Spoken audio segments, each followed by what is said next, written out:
Welcome once again to the J Lowe Artist YouTube channel. Thanks for joining me on this artistic adventure. Today we'll be working with ink, pen and ink. So have your kneaded eraser, a number 2 or an HB pencil handy, and any type of ink that you would like to use. But make sure that it's archival, that it's permanent, that it's black, and a smooth ink. And let's start doing some ink drawing. We're going to start using our number 2 pencil and just block in using simple shapes. Buildings, anything man-made, is easy to get simple shapes because they're all geometric. I'm going to start out and just kind of look at my scrap here and decide where I want to put it. You may even want to change it a little bit. This is very horizontal. So if you wanted to turn your page so it's horizontal, you're more than welcome to do that. I'm going to leave mine this way just because it fits in the window better. And I'm just going to start out and just kind of figure out where I want to put everything. I do want plenty of water in there because this is on the side of a loch, side of a lake. So I'm going to just kind of go in and say, okay, this is where I want it. And that means that this part up here is going to be the building. And if I want to, maybe I could add some clouds or something back in there. Maybe some of these hills, if I need to. Right now, though, I want to just concentrate on the ruins. So somewhere along in here is that tower. And I might want to maybe lessen this part just a little bit. And just say, okay, I want that tower about right in there somewhere. So just a rectangle, that's your tower.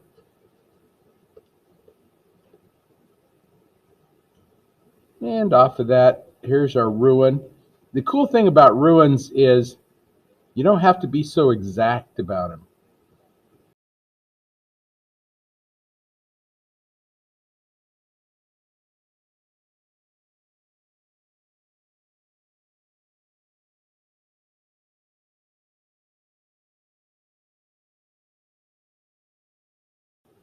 And remember, we're not stuck to our reference. We're not stuck to our scrap. We can do whatever we want to. I'm going to leave myself a little bit of space over there, and there's these little trees back in here. And in our reference, in our scrap here, there's a little tree. Let me see if I can grab this over here. A little tree out here, and maybe we want to take that tree and move it over a little bit and put it in right in there. So I may want to add that little tree right in there. You're the artist. You get to do anything like that. You can change whatever you want to,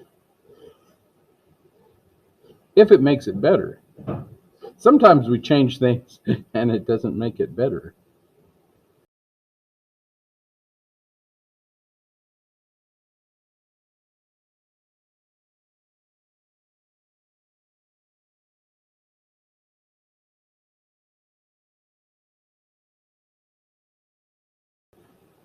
And if you want to, just where the reflection is, just think of the reflection as kind of an opposite of what you see there. And so sometimes what I'll do is I'll just go in and with my pencil, I'll just put in some of those darker shapes where I see the reflections.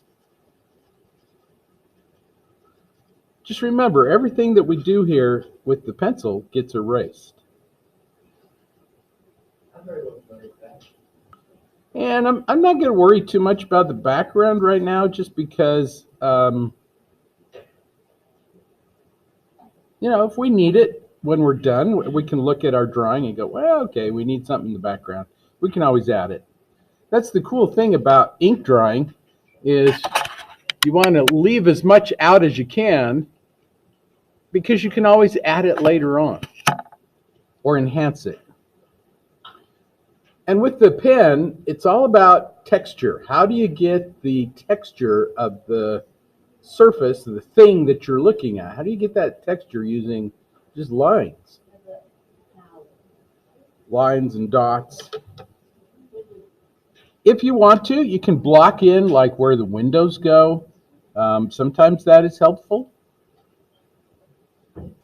I just use these little shapes. I don't care if it's even rectangular. all I'm doing is just figuring out where everything goes. Whenever I go to Europe, I love to go to ruins because oftentimes there's nobody around. Some ruins, there's lots of people, especially if they're really touristy kinds of things. But I've been to ruins before where there wasn't a soul there. I think what I'll do is start with this upper wall here. This is, that part of that gable. There's probably was a chimney up in here somewhere. I'm just going to start up there, and I'm going to do these little meandering lines.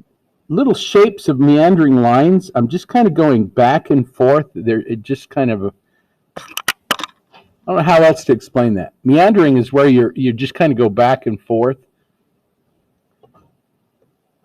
So I'm just kind of going back and forth very lightly, just barely touching the paper. Sometimes it skips along, your pen skips out. You can do that. That kind of gives it that nice rough kind of texture.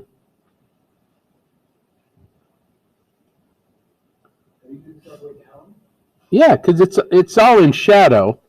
And then this part up here that's really light, there's a little edge that kind of comes down. And instead of drawing a line around it, just do the little shadows of the rocks that you see. And if you don't see shadows, you don't see anything, don't draw anything. You can use little dots and dashes.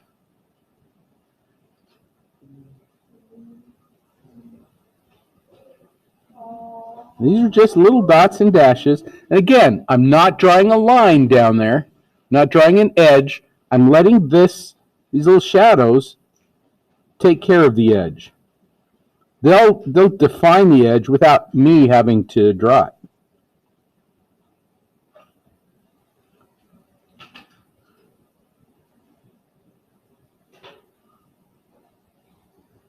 These are just dots and dashes. So I just go down.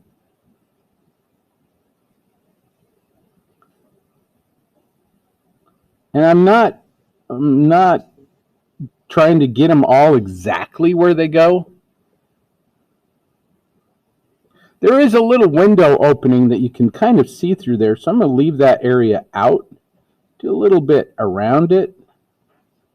A little just meandering dots and dashes.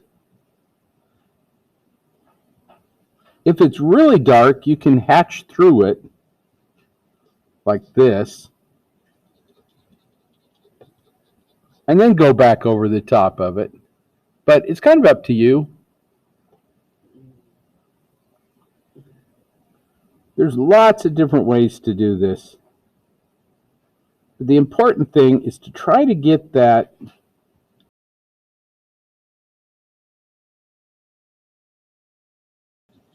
so I'm just hatching through it because I know it's dark, and then just do some of this little texture in between.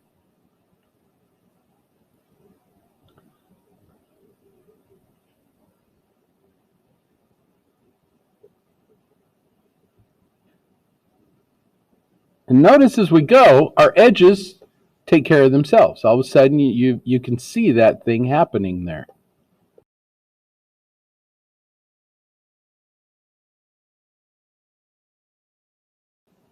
Just back and forth, little scribbles. And where it's darker, you just scribble a little bit more. I get this all the time. People go, Mr. Lowe, you're just scribbling. We call this scribbling with purpose. It's kind of like Buzz Lightyear as he falls with style.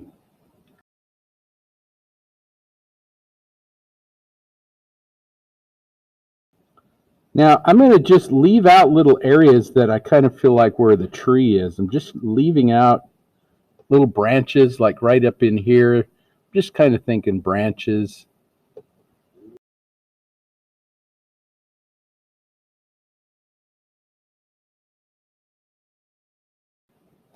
When you finally get down to that area that the trees are, I'll show you how to do trees. And it kind of depends on the tree. Pine trees, for example, are different than maples. you know, every tree is going to have a little different feel to it.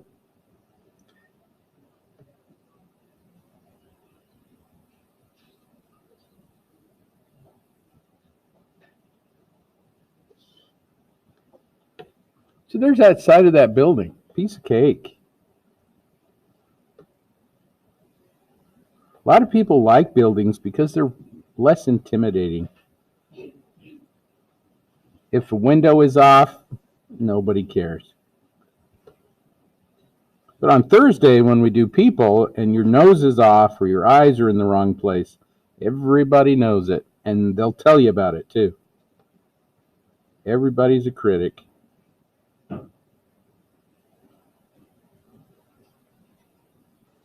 So for the trees, I just look at the darkest areas in the trees, and the light areas I just leave out. And so I'm just going to go in, and it's very similar to what we've done here with the rocks, except I'm doing M's and U's. So M's on the top, like this, and U's on the bottom, like this. Okay, so I'm just going to go around, and they can be facing different directions. Like these might be going up this way. Over here, they might be going up this way. And so I'm trying to do, like, varied them. I don't want them all going in the same direction. So I'm just going to start doing little M's and U's. M's. On the bottom edges, they're going to be U's. On the top edges, they're M's.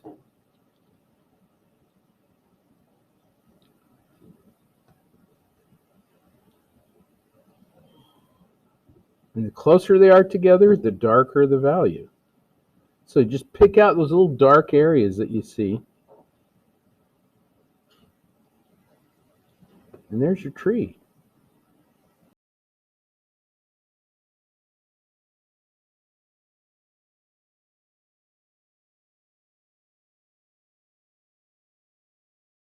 Every now and then you can throw in some dots and dashes if you feel like you need those.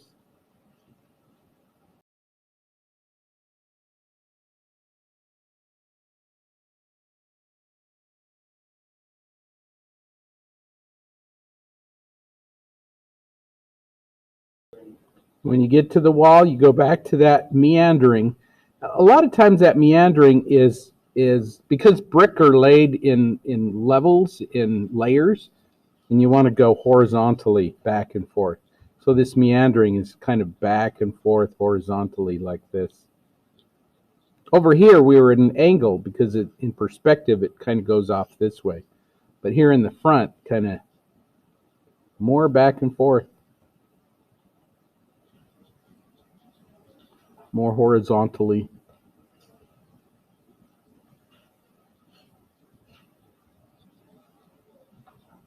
This is just because it's in the shadow. When we get to the light, we'll just do less of it.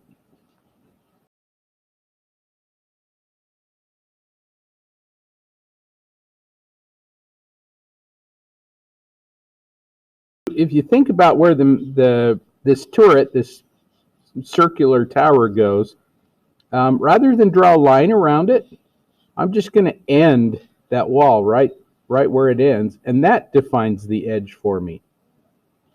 If it were in the light, even like over here, I can do the same thing, just defining that edge using little dots and dashes and this little bit of meandering. And because it's in the light, you do less of it. Okay, and that will define that tower for you.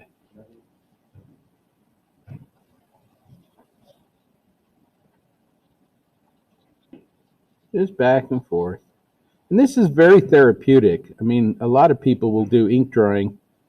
There's a type of ink drawing called Zentangle. You could look it up if you'd like, but it's using patterns to create textures. That's very therapeutic too.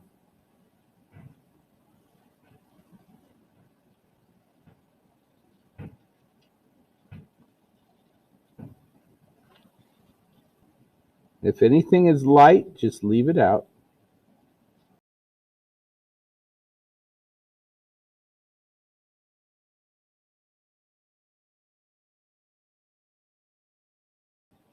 Just back and forth.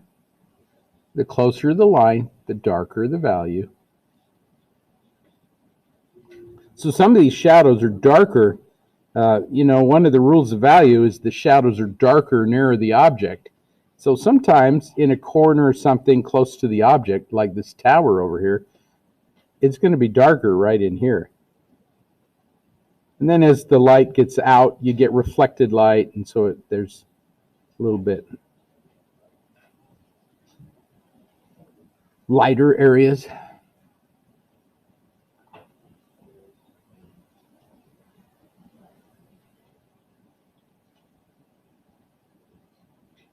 With your tower, if you want your tower to be rounded, rather than go straight across like this, try rounding it out a little bit. And sometimes you can take your pencil and just go, well, you know what? I know my tower is slightly rounded.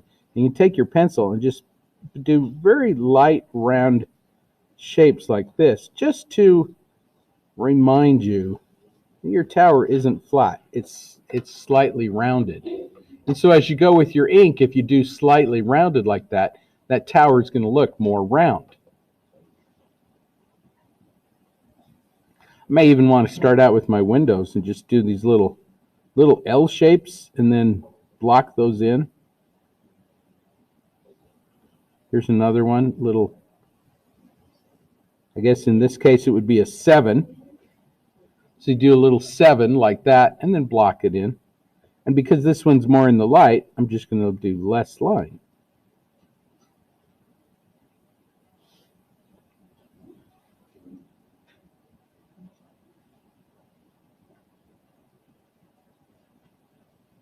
And there's your window.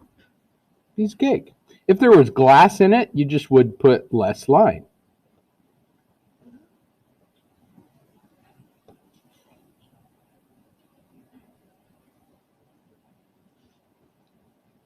Little dots and dashes, that's all you need. So I'm just going to do this meandering back and forth in that little slight archway.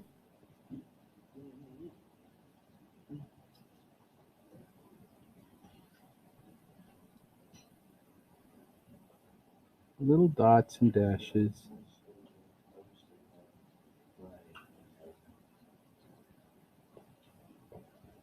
Little dots and dashes.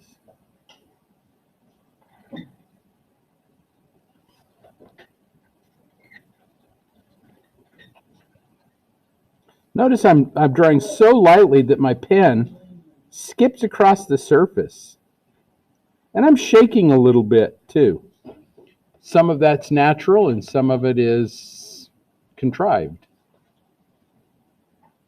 And where it's not as dark, you just have less line. Little dots and dashes.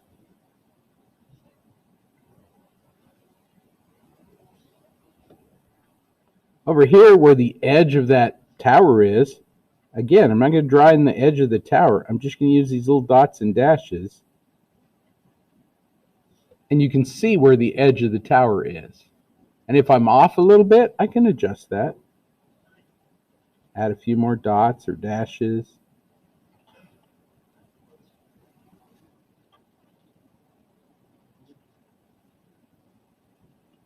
That rock is kind of bumpy.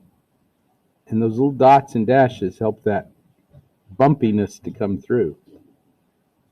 That texture. It's all about texture.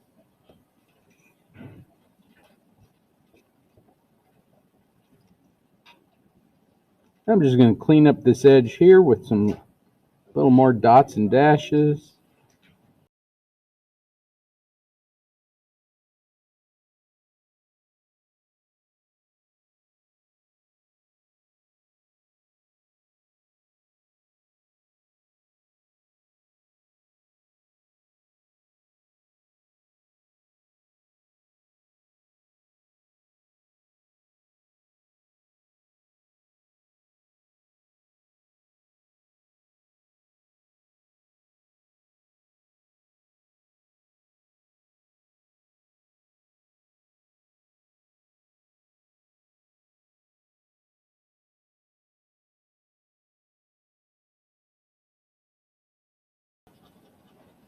I'm not really sure what all this stuff is right here.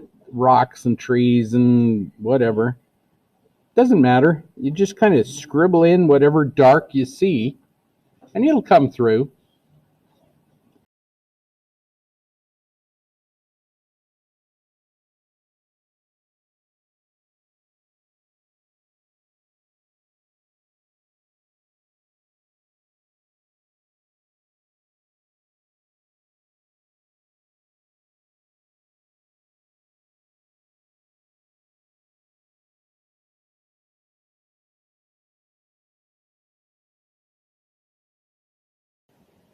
I guess you got to be kind of aware of where you start and stop your edges.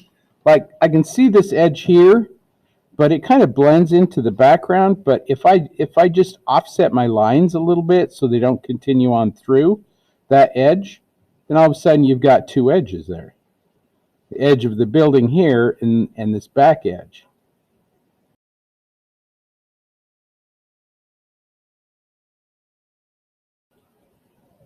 And don't define your edges by solid line. Let them skip across. I mean, this thing is bumpy. It's not real solid.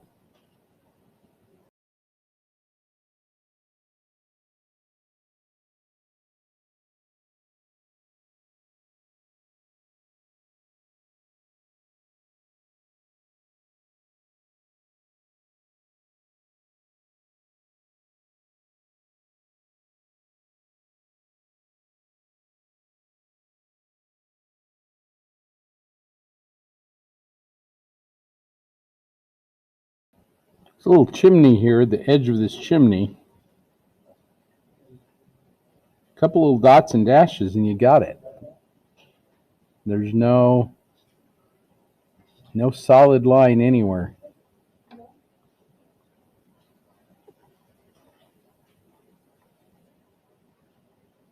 I'm just going to finish in these trees and continue on. I do want to get down to the water. I want to show you how to do the water, and it's going to amaze you how easy it is, especially calm water. Wavy water gets a little more complex, but calm water, where it has those reflections in it, are really quite simple.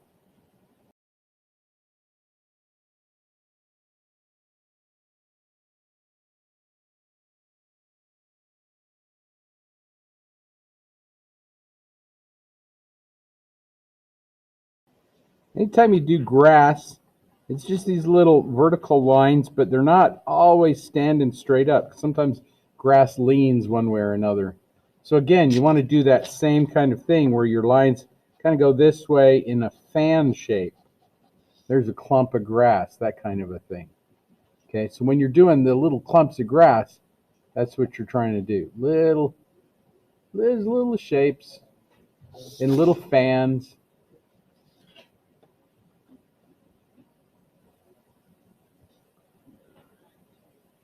And again, you can just use dots and dashes to kind of decide where everything goes.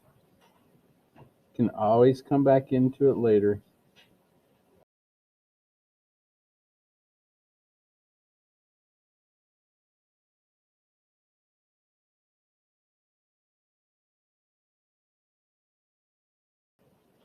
Any of those rocks are just little scribbles.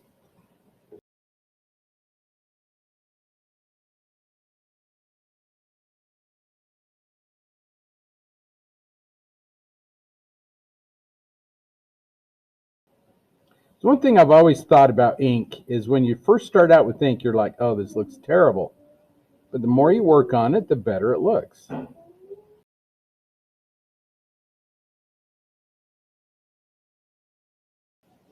Here's my shoreline. Just these little scribbles, kind of like up and down, little meandering things.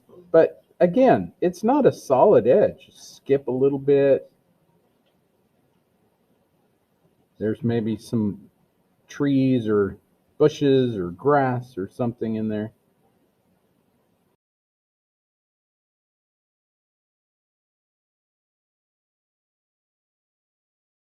And the water is just, you just pick out where the darkest areas are, and it's back and forth meandering in a very fluid kind of way. So rather than go like this, it's more back and forth like this.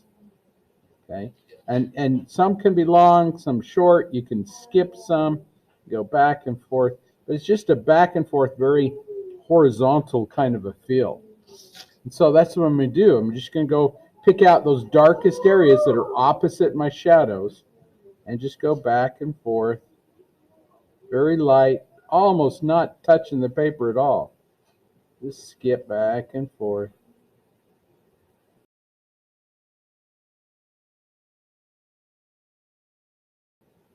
Don't be afraid to skip areas,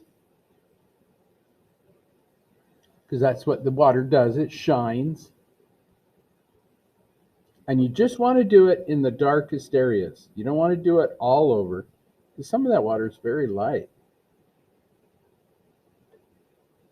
So as you come out, just pick up those darkest areas.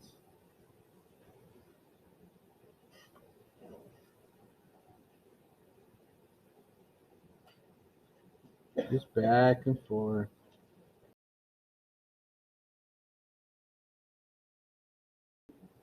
Isn't that the easiest water you've ever done? Just back and forth. We're just picking out the darkest areas.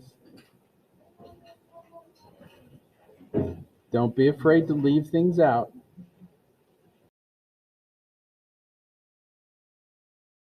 If you need more in there, you can always come back in and add more.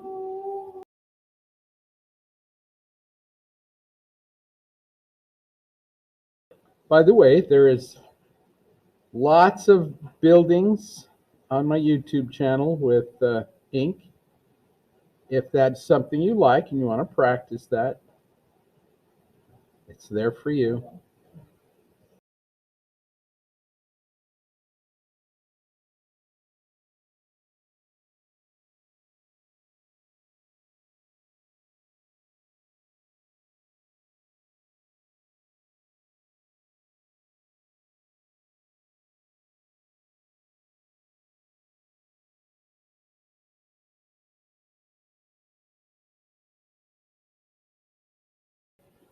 You ever wonder where the castles go to? I mean, you're like, hey, well, I can see the ruin, but where's the rest of it? Where's all the stuff that fell down? Does anybody know what happened to all that stuff? Yeah, when the people were building their houses, they're like, oh, we're just going to get rock from the castle because nobody lives there anymore. And somebody's already cut it out.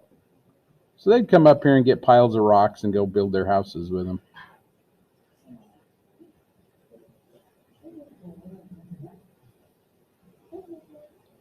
Which is too bad, because a good castle is kind of really neat to look at.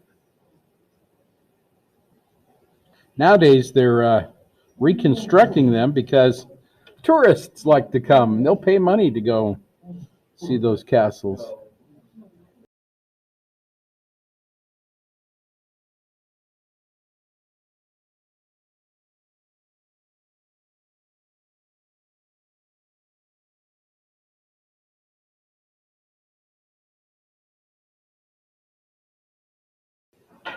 Once you've got most of your building in there, whatever it is that you feel like you need, get rid of your graphite. It's one thing that we often forget to do is getting rid of the graphite.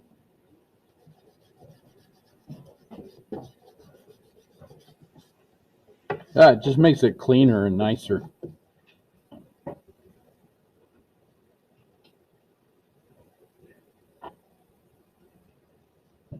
This edge of the castle that on the very front is very straight. It's defined by what's behind it. You may want to leave it out mostly, and maybe just define it a little bit by brick here and there. So I can see my edge. You could lay a piece of paper in there and just say to yourself, okay, I'm just going to do little dots and dashes that go this way. Just define that edge. Stop right there.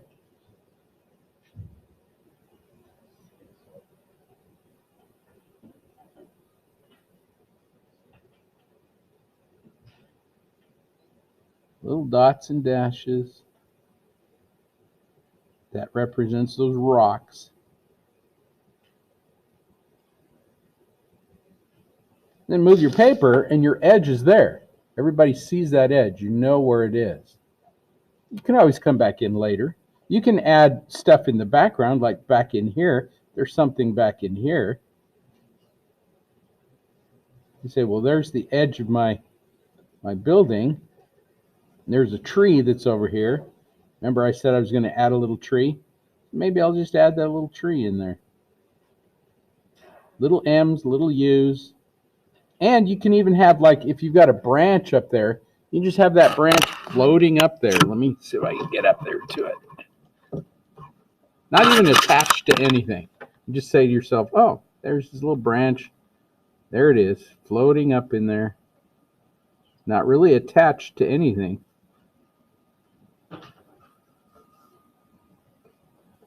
There's my tree.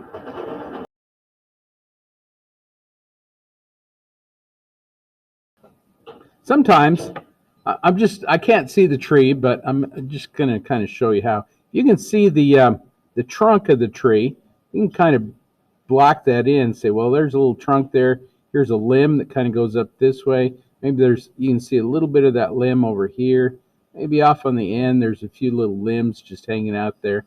If there's leaves on them, those leaves are going to catch the light. You're just going to see a little bit of shadow here and there. But when in doubt, leave it out. Okay? Keep that fresh and fun.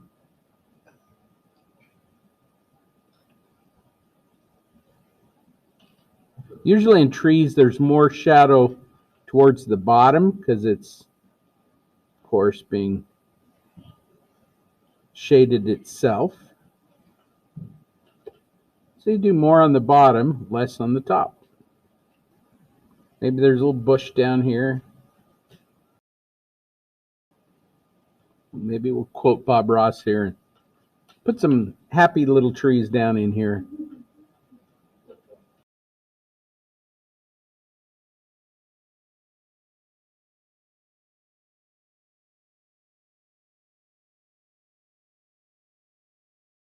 Anytime you do windows or openings, start out with a 7 or an L like that, and then just shade it in.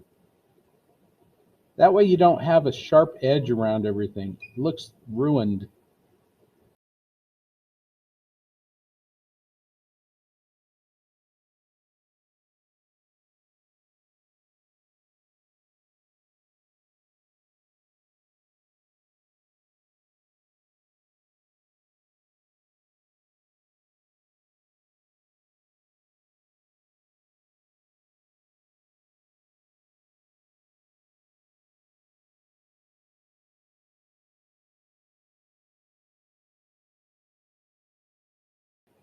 I'm glad we don't have to draw every little brick.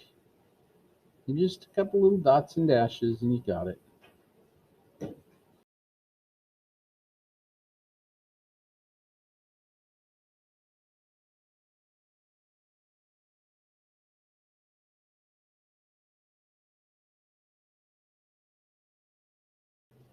Little dock that kind of comes down here. You could or could not put it in. It's kind of up to you. I'm not going to put it in because it looks modern.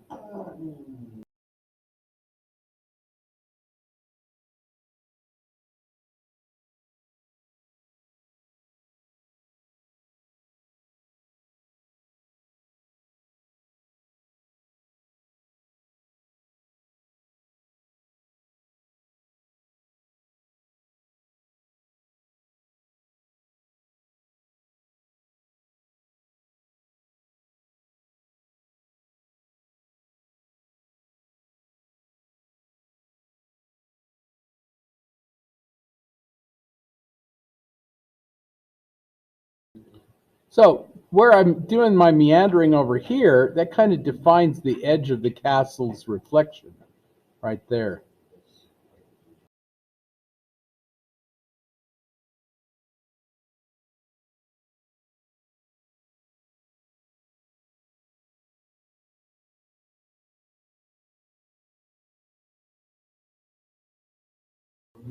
It's amazing what a little dot will do. Sometimes that little dot makes all the difference.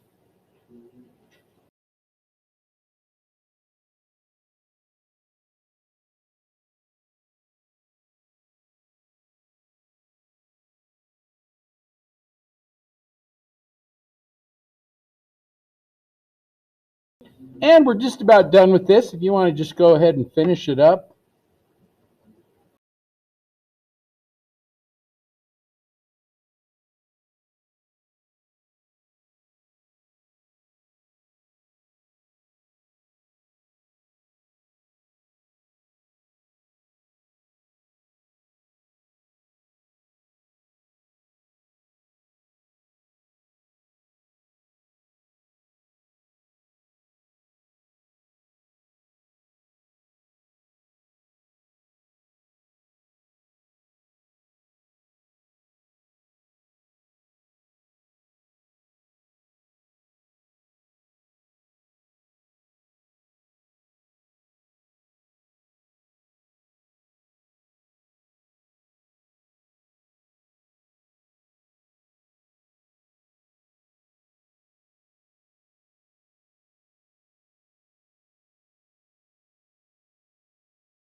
When you get to that point, you're ready to sign it. Remember, pick out a really nice place for your signature. It shouldn't be someplace that's too obtrusive, but someplace that adds to the composition.